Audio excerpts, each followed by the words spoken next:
வணக்கம் ராஜேஸ்வரி. மயிலாடுதுறை அருகே சாராய வியாபாரிகளால் இரட்டை படுகொலை சம்பவம் மயிலாடுதுறை பகுதிகளில் பெரும் பரபரப்பை ஏற்படுத்தியுள்ளது.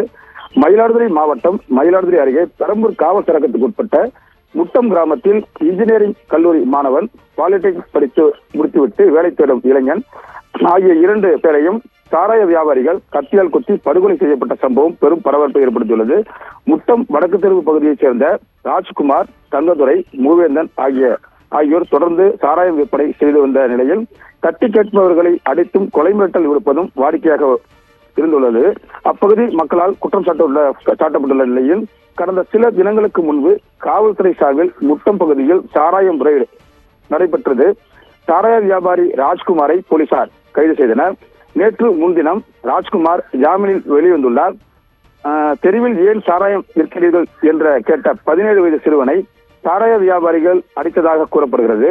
இதனை தட்டி கேட்ட முட்டம் வடக்கு தெருவைச் சேர்ந்த கல்யாண்குமார் மகன் ஹரிஷ், வயது 25, பாலிடெக்னிக் படித்து வருகிறார்.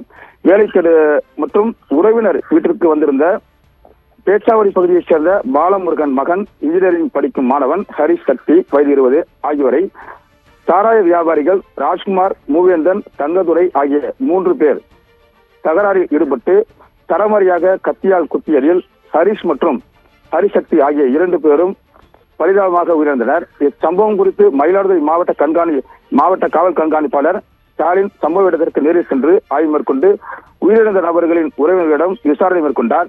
இருவரின் உடல்கள் பிரேத பரிசோதனைக்காக மயிலாடுதுறை அரசு மருத்துவமனைக்கு கொண்டு செல்லப்பட்டு வைக்கப்பட்டுள்ளது.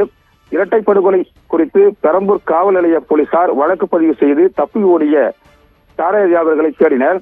சாராய வியாபாரிகளால் இரட்டை கொலை அரங்கேறிய நிலையில் அரசு மருத்துவமனையில் போலீசார் குவிக்கப்பட்டுள்ளனர். இச்சம்பவத்தால் மயிலாடுதுறை மாவட்டத்தில் பதற்றத்தை ஏற்படுத்தியுள்ளது. இந்நிலையில் ராஜ்குமார், தங்கதுரை, மூவேந்தன் ஆகிய 3 பேரையும் போலீசார் கைது செய்துள்ளனர். மேலும் சிலரை தேடி வருகின்றனர். மேலும் கொலை சம்பவத்தில் ஈடுபட்ட ஒருவரை கைது செய்ய வேண்டும் என மயிலாடுதுறை அரசு மருத்துவமனை அருகே கும்பகோணம் செல்லும் பிரதான சாலையில் நேற்று நள்ளிரவில் திடீர் சாலை மறியல் போராட்டத்தில் உறவினர்கள் தெருவாசியில் ஈடுபட்டனர். போலீசார் அவர்களிடம் பேச்சுவார்த்தை நடத்தி கொலை சம்பவத்தில் ஈடுபட்டவர்களை 24 மணி நேரத்தில் கைது செய்யப்படுவார்கள் என உறுதியளித்ததன் பேரில் சாலை மறியல் போராட்டம் கைவிடப்பட்டது. சாராய வியாபாரத்தை தடுக்காமல் சாராய வியாபாரிகளுக்கு போலீசார் உடந்தையாக உள்ளதாக பொதுமக்கள் குற்றம் சாட்டியுள்ளனர். இச்சம்பவம் மயிலாடுதுறை மாவட்டத்தில் பெரும் பதற்றத்தை ஏற்படுத்தியுள்ளது. ராஜேஸ்வரி மேடம்.